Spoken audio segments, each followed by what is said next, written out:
Good evening, everyone, and welcome back to another episode of Max's Man Cave, episode 68, I believe. But thank you guys so much for being here. I'm excited about tonight because tonight is actually a little bit different. As you guys have noticed, this is actually a pre-recorded live stream that I wanted to put out for you guys for Sunday evening because I'm actually here in the past, speaking to you now in the present, but that some people may watch in the future. As I'm recording this, this is actually Saturday evening, but Sunday evening, when you guys are watching this live, I will actually be gone. I'll be out of town because I'll be at a job conference here in California, and I will be interviewing for the position for a position for a couple of different jobs, and I'm really excited about this opportunity. I'm very blessed, very, very blessed, in fact, to be assigned to this job conference from a military company that they're kind of a military hunting company, if you will, that utilizes prior military officers, and gets them involved with other careers and other opportunities within the corporate space, within the civilian space. And I couldn't be more grateful, and I'm very blessed, like I said, for this opportunity. So I'm really looking forward to this weekend.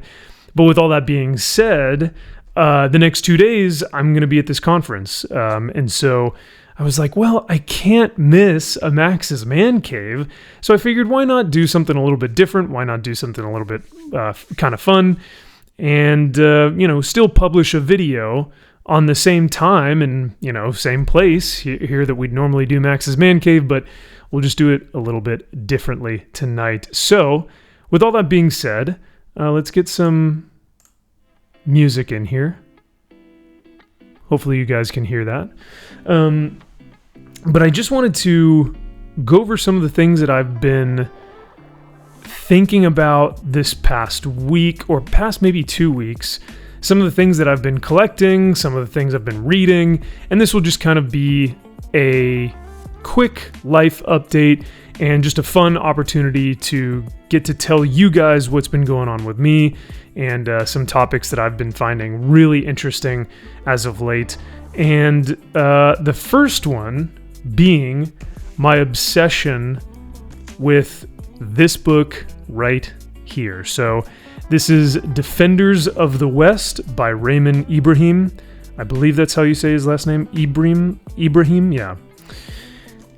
This book it truly has changed the way I view my faith, and it has reinvigorated this fire, this passion within me as a Christian and as a Christian man, especially in today's society where Christian men are villainized and are seen as almost the devil in today's culture, and especially in 2024. And so this stigma of the Christian male being seen as such an oppressive person, such an oppressive force, is completely recontextualized in this book, because that the men in history that have fought for their faith and have protected civilizations, men who have conquered nations, men who have seen and done righteous, just acts upon evildoers that wish to harm their kingdoms or their people or their faith. The men in this book are courageous, are virtuous, are noble, are heroic. And the current chapter that I'm on right now is Richard the Lionheart. And just the struggle that this man went through during his crusade, and during a point in his life where he thought that his faith was at its strongest, and yet he continued to get bombarded with not failures, but I guess, what would you call them? Not mistakes either. I'm trying to think of a good word for it. But essentially, the dude saw a lot of hardship, a lot of suffering, and he went through all of it headstrong and stayed steadfast in his faith, stayed his course. And so, like, all of these men in this book have, like I said, made me completely reevaluate what I'm doing with my life and how I'm looking at my faith. And it's been super invigorating, and it's been a lot of fun to read this. So I encourage y'all who, if you are of the Christian faith, and even if you aren't, it's a great history book as well. It kind of plays out all these battle sequences for you, and it's very well written, and I've just been obsessed with it. So I'm very glad to have purchased this, and I'm excited that I'm reading this right now. And it's as cheesy and as corny as this sounds. Like, it sounds very Christian, right? But I do feel filled with the Spirit when I am reading the book, which is something that you don't feel a lot these days, I feel like, just due to the current, state of our culture. Which brings me to the next thing I wanted to talk about, actually, was this kind of this view of going into 2024, where we have, all of our favorite franchises are pretty much dead at this point. We're going into 2024 with a lot of people being black-pilled on a lot of our franchises, comic books, movies, video games, whatever entertainment you can name, whatever you can think of, it's pretty much been destroyed, or it's close to being destroyed. And we're also in a year of an election. And this may be one of the biggest elections of our lifetime that we may see, because of the consequences that might happen afterwards. And it's pretty scary to think. However, when I read this book, and when I listen, or when I'm reading the bravery and the nobility and the courage and just the righteous energy that springs forth from these men in this book, from history, right? These Christian men. It almost makes me, like I said, recontextualize what it means to be a Christian man in 2024.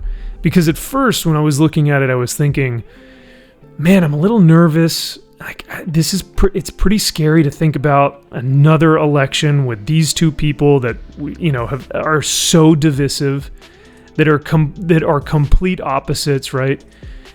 And we've seen our country be completely divided on these two fronts, politically, culturally, ideologically, religiously, everything, right?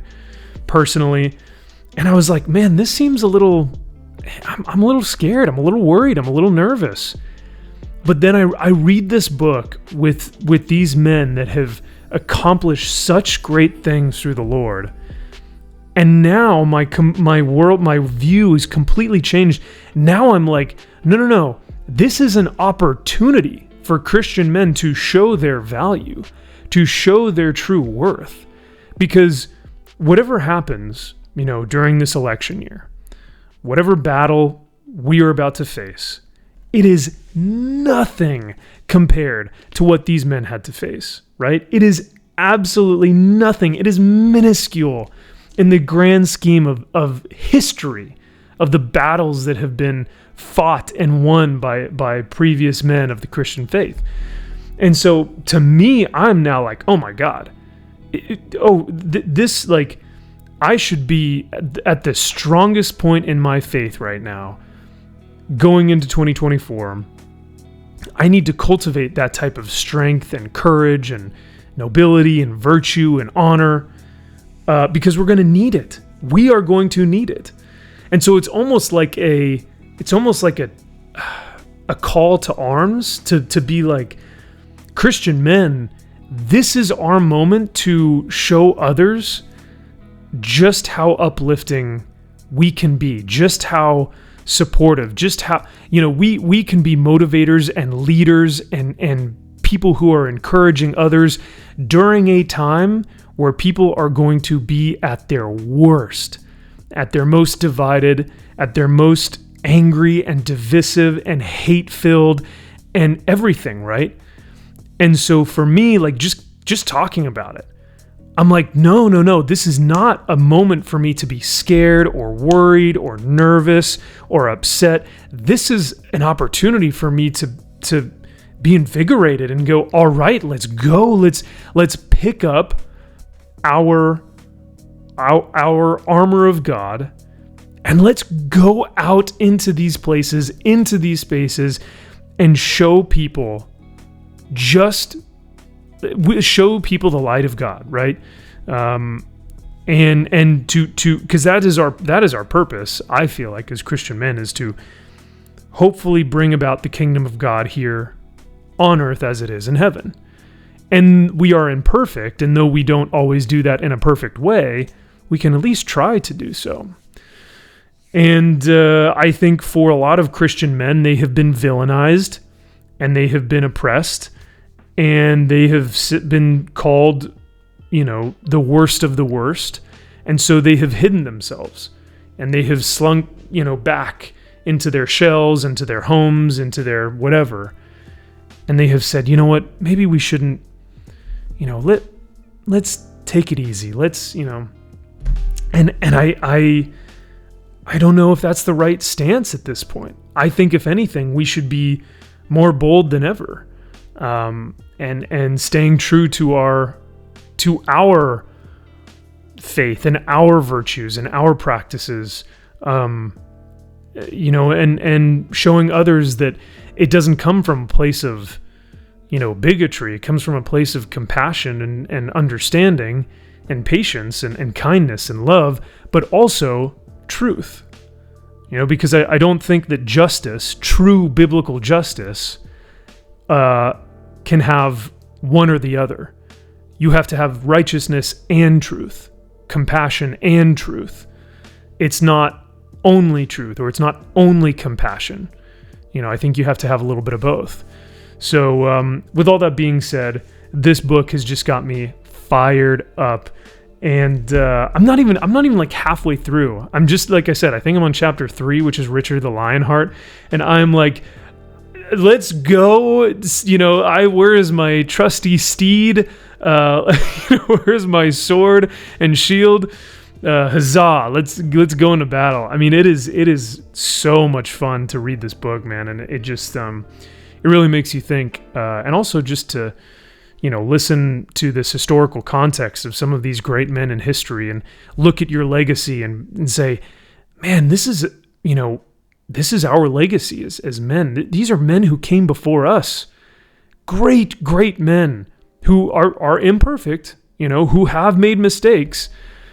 But are good intentioned, good-willed men who fought against evil, in its, in some of the hardest times in history. So all that being said, I thought this is a really cool book.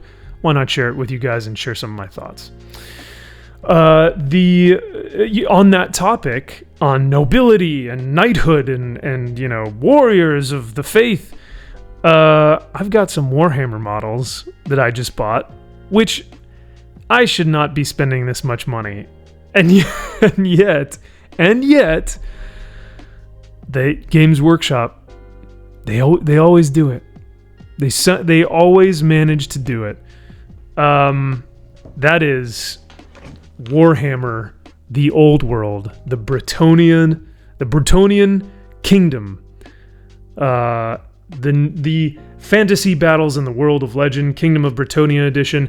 This is the new box set that was just released through Games Workshop. They had this one, and then they have the Tomb Kings. But yes, Warhammer, Games Workshop, is getting into the old world again. They are going to be releasing new models for the old world, basically fantasy setting that we know and love. And I think I have not looked at the rules yet. I haven't opened this up yet. But I am so stoked to begin playing Warhammer Fantasy again, getting back into the models. Because when I first started collecting Warhammer, I collected Beasts of Chaos and like Black Templars, which Black Templars are 40k, but Beasts of Chaos were Warhammer Fantasy. And this was back when I was like 7, 8, 9 years old, somewhere around there, right?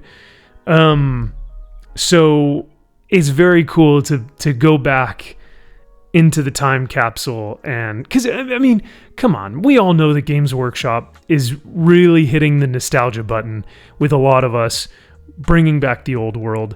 I've read a couple things online that have said that the reason why they got rid of the old world, got rid of fantasy, is because of sales.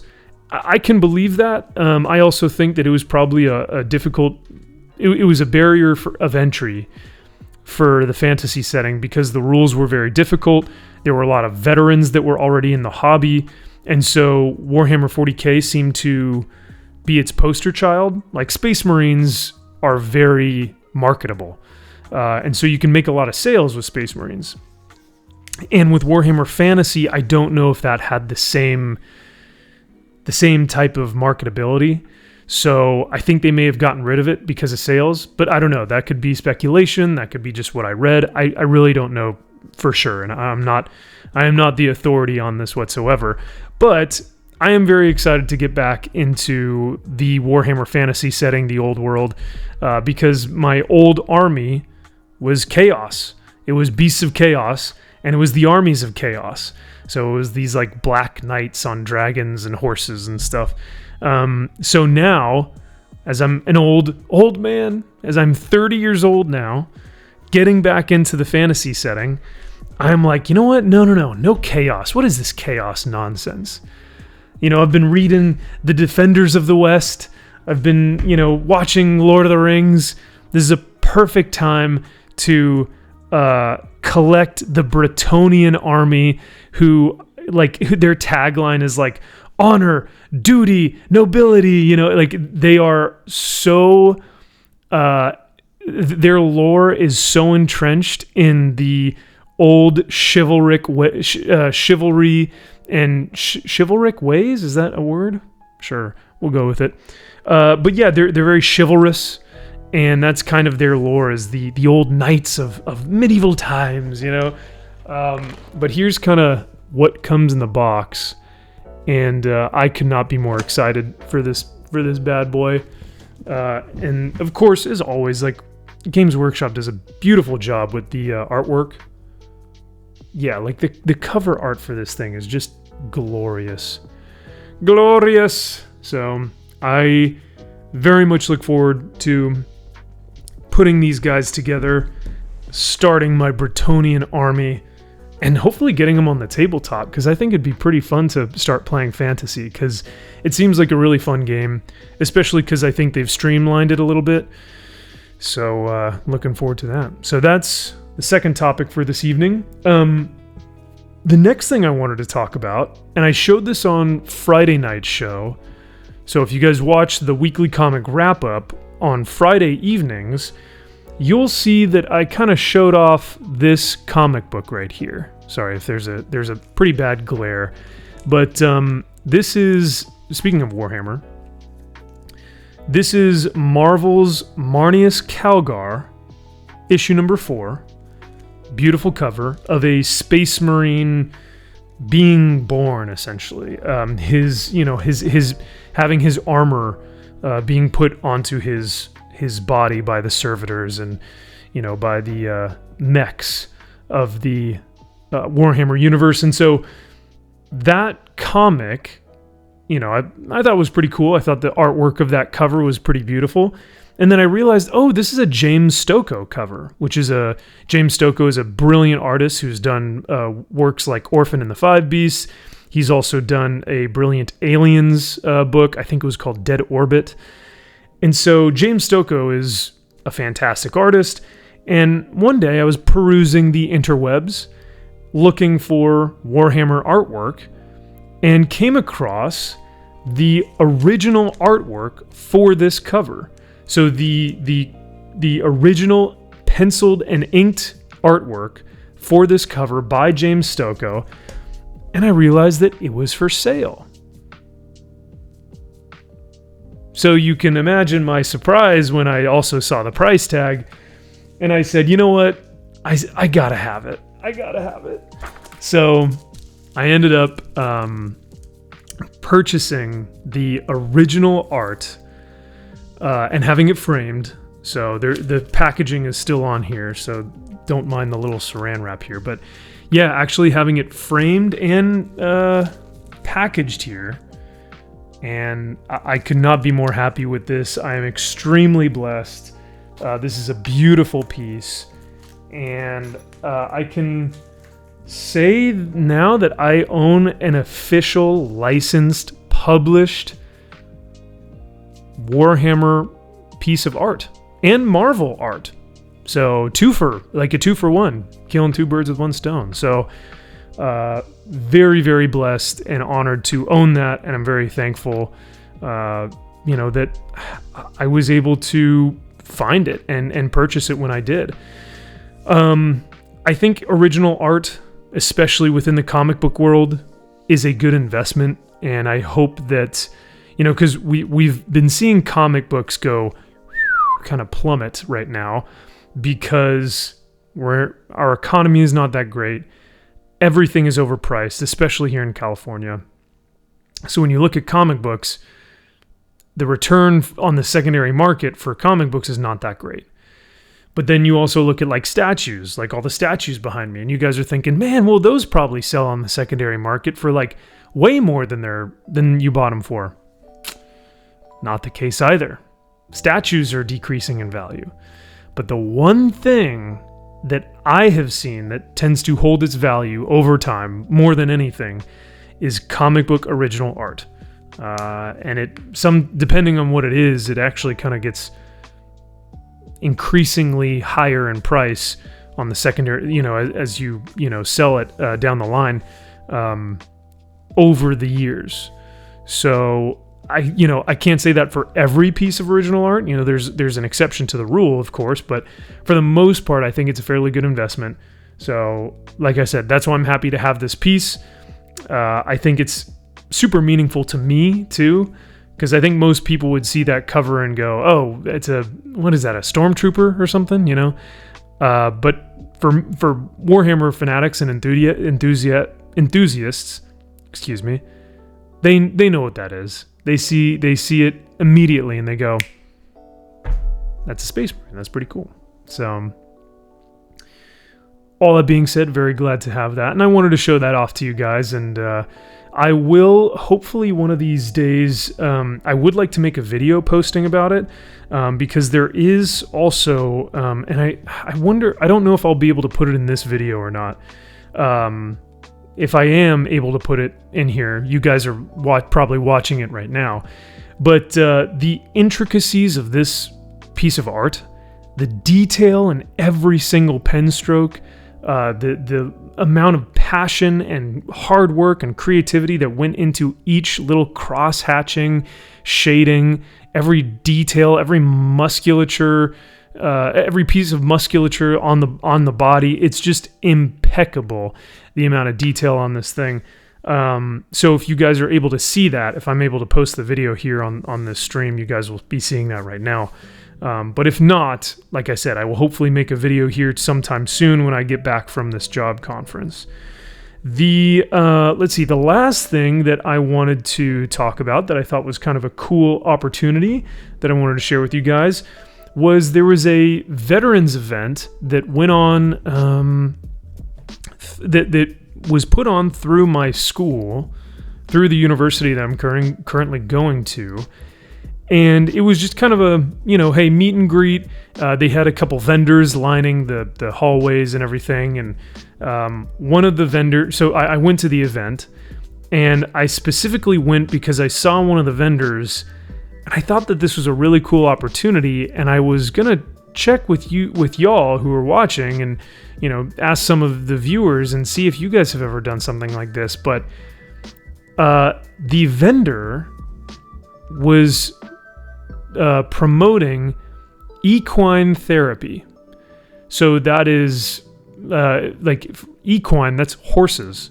So though I wouldn't be riding a horse right away, I guess what equine therapy helps with is a lot of PTSD, depression, anxiety, a lot of different mental issues. And so through this type of therapy, veterans are able to go to this ranch. They're able to interact with these horses and these animals. They play games with them. They kind of speak with them.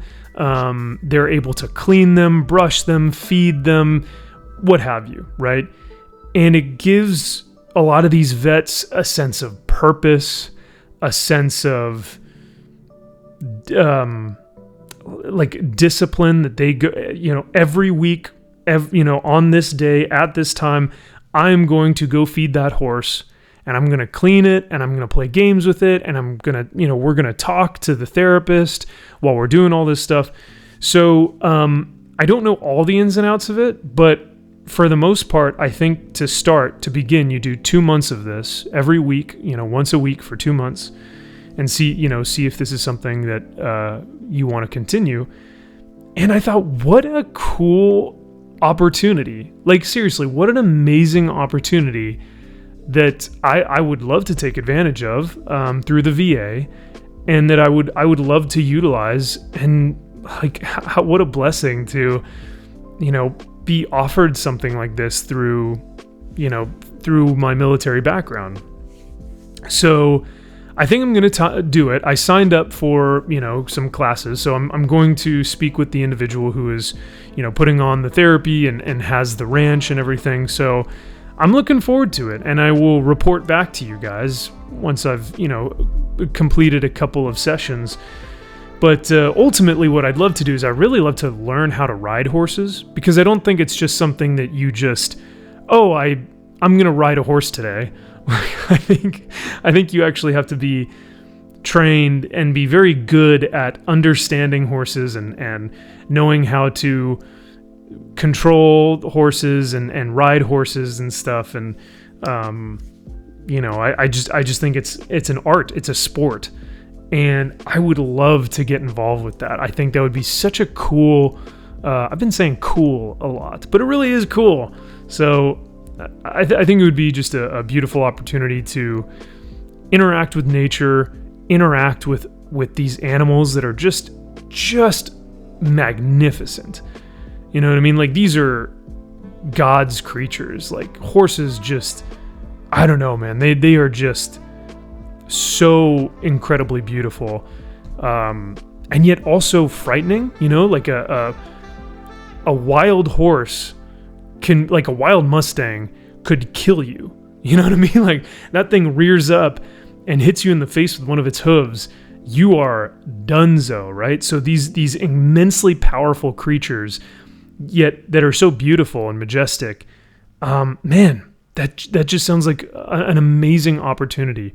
So I'm very much looking forward to being a part of that.